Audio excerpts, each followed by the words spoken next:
અમરેલીની અંદર સરઘસકાંડ અને લેટરકાંડની તપાસ ગુજરાત પોલીસ વડા વિકાસ સહાયે ડીઆઈજી નિલીપ રાયને સોંપી હતી। જોકે નિલીપ રાય અમરેલી ખાતે પણ પહોંચ્યા અને અમરેલી ખાતે પહોંચીને પોતાની તપાસની શરૂઆત કરી। મહત્વનો અને મુખ્ય મુદ્દો એ હતો કે નિલીપ રાયે આ તપાસની શરૂઆત તેની ટીમે આજથી 3 દિવસ પહેલા કરી હતી। જોકે નિલીપ રાય આજે પહોંચ્યા હતા અને તે નિલીપ રાય આજે પહોંચીને સીધા જ અમરેલી સર્કિટ હાઉસ જઈને પોતાના કામગીરી શરૂ પણ કરી। નમસ્કાર, આપ જોઈ રહ્યા છો ન્યૂઝ રૂમ ને આપની સાથે હું છું પ્રદીપ।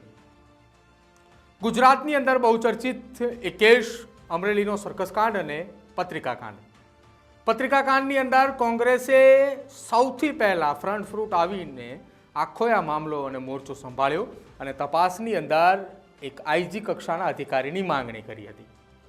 જો કે આ માંગણી ડીજીપી વિકાસ સહાયે સ્વીકારતાની સાથે જ નિલીપ રાયને તપાસ સોંપી અને નિલીપ રાય આ કેસની તપાસ કરતાની સાથે જ તેમની ટીમ એટલે કે એસએમસીની ટીમે 3 દિવસ પહેલા જ ત્યાં પહોંચી ચૂકી હતી અને તેમને તપાસની શરૂઆત કરી। જો કે આજે નિલીપ રાય ત્યાં પહોંચ્યા હતા અને તે દરમિયાન પાયલ ગોટીને પણ ત્યાં નિવેદન લખાવવા માટે બોલાવવામાં આવી હતી। પાયલ ગોટી સાથે નિલીપ રાયની તપાસ દરમિયાન વાતચીત દરમિયાન લગભગ 4 કલાકનો સમયગાળો પાયલ ગોટીએ નિવેદન લખાવ્યું અને લગભગ 1 થી 1.5 કલાકનો સમયગાળો નિલીપ રાય સાથેની પૂછપરછની અંદર વીત્યો હોવાની માહિતી મળી રહી છે। જે તપાસ એ 4 કલાક સુધી નિવેદનોની અંદર ચાલી અને 1.5 કલાક જેટલી જે પૂછપરછો ચાલી તેની અંદર મહત્વના ખુલાસાઓ પણ થયા। આખી ઘટનાના મામલે ક્યાંક એવી પણ માહિતી સામે આવી રહી છે, અમરેલી પહોંચેલા નિલીપ રાયે પાયલ ગોટી સાથે અમરેલીના સર્કિટ હાઉસ ખાતે 1.5 કલાકની મુલાકાત અને 4 કલાકના નિવેદનની વચ્ચેનો જે સમયગાળો હતો, પાયલ ગોટીએ તમામ પુરાવા સહિતની વાત એ નિલીપ રાય સાથેની કરી એવી પણ વાત હતી અને તે વાતની વચ્ચે નિલીપ રાય અમરેલીની બજારની અંદર ગયા। સૂત્રો પાસેથી જે માહિતી મળી રહી છે તે માહિતીના આધારે નિલીપ રાય એ અમરેલીની બજારની અંદર પહોંચ્યા હતા અને એ બજારની અંદર પહોંચ્યા હતા કે જ્યાંથી પાયલ ગોટીનું સરઘસ નીકળ્યું। માહિતી એ પણ સામે આવી રહી છે કે જે જગ્યા ઉપરથી સરઘસ નીકળ્યું તે જગ્યાના બંને તરફની વાત કરવામાં આવી રહી છે। રસ્તાના બંને તરફના ભાગ ઉપરના સીસીટીવી ફૂટેજ જે છે કે જેટલી જગ્યાએ લગાવેલા હતા, નજરમાં જે પહોંચ્યા હતા, આ તમામ સીસીટીવી કબજે કરવા માટેની પણ સૂચનાઓ આપી દેવામાં આવી હોવાની વાત છે તે સામે આવી રહી છે। આ વાત એટલા માટે સામે આવી રહી છે કે પાયલ ગોટીએ ડીજીપી વિકાસ સહાયને જે 21 મુદ્દા આધારિત જે ફરિયાદ આપી હતી તેમાંનો એક મુદ્દો હતો નિહાર કાલાવડિયાનો। એ નિહાર કાલાવડિયા કે જેણે આ સરઘસ દરમિયાન પોલીસ અધિકારીઓની પાછળ ચાલી આવતા હતા અને અમરેલીની જનતાને કહેતા હતા કે જુઓ, કૌશિક વેકરિયાને બદનામ કરનારા આ લોકો કે જેનું આ સરઘસ નીકળ્યું। આ તમામ મામલે પૂછપરછો થઈ, આ તમામ મામલે ચર્ચાઓ પણ થઈ, આ તમામ મામલે પાયલ ગોટીનું નિવેદન પણ લખવામાં આવ્યું અને આખા આ નિવેદનની પ્રક્રિયા જે છે તે પૂર્ણ કરીને નિલીપ રાયે બંધ કવરની અંદર તપાસનો રિપોર્ટ એ ડીજીપી વિકાસ સહાય, રાજ્યના ગૃહમંત્રી હર્ષ સંઘવી અને સાથે જ મુખ્યમંત્રી ભૂપેન્દ્ર પટેલને સુપ્રત કરશે।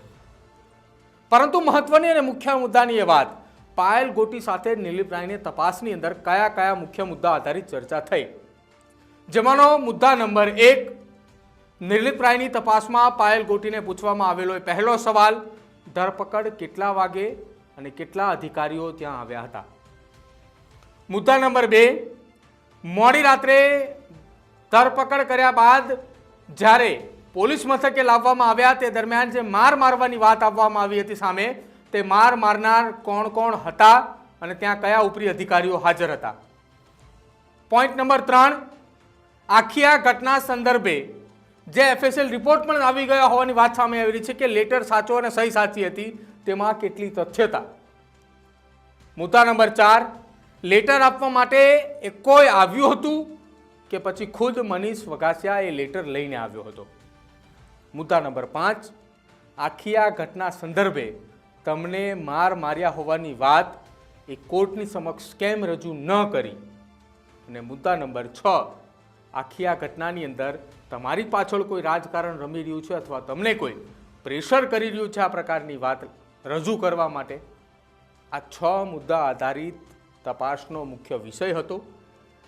આ મુખ્ય વિષય આધારે તપાસ ચાલી રહી છે। બીજો એક મહત્વનો અને મુખ્ય મુદ્દો એ પણ આ તપાસની અંદર સામેલ કરવામાં આવ્યો છે કે અત્યાર સુધીની અંદર અમરેલીની અંદર જે કંઈ પણ ઘટનાઓ બની છે, લેટર જે કંઈ પણ વાયરલ થયા છે, એની અંદર મનીષ વઘાસિયાનો કોઈ હાથ ખરો? આ તપાસના આધારે નિલીપ રાય અને પાયલ ગોટી વચ્ચે ચર્ચાઓ પણ થઈ।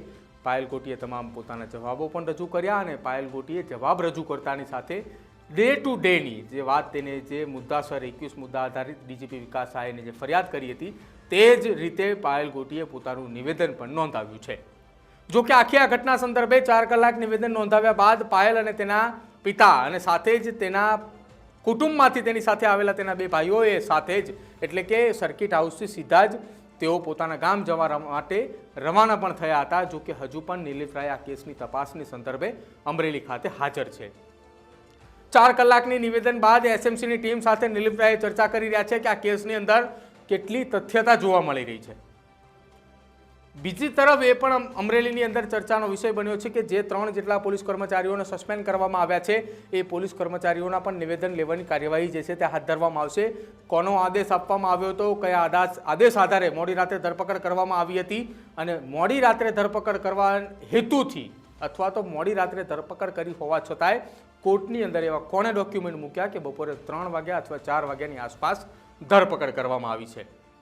આખા મુદ્દા આધારિત નિલીપ રાયની તપાસ ચાલી રહી છે અને તપાસની વચ્ચે મહત્વની વાત એ પણ છે કે નિલીપ રાય એ બજારની અંદર પણ જઈને આવ્યા છે કે જે જગ્યા ઉપર આ પાટીદાર સમાજની દીકરીનું સરઘસ કાઢવામાં આવ્યું હતું. હવે જોવાનું રહેશે કે કઈ રીતે અમરેલીની આ ઘટના સંદર્ભે નિલીપ રાય પોતાનો બંધ કવરની અંદર રિપોર્ટ મૂકે છે અને રિપોર્ટની અંદર કઈ મુખ્ય વાત અને તથ્યતા સામે આવે છે.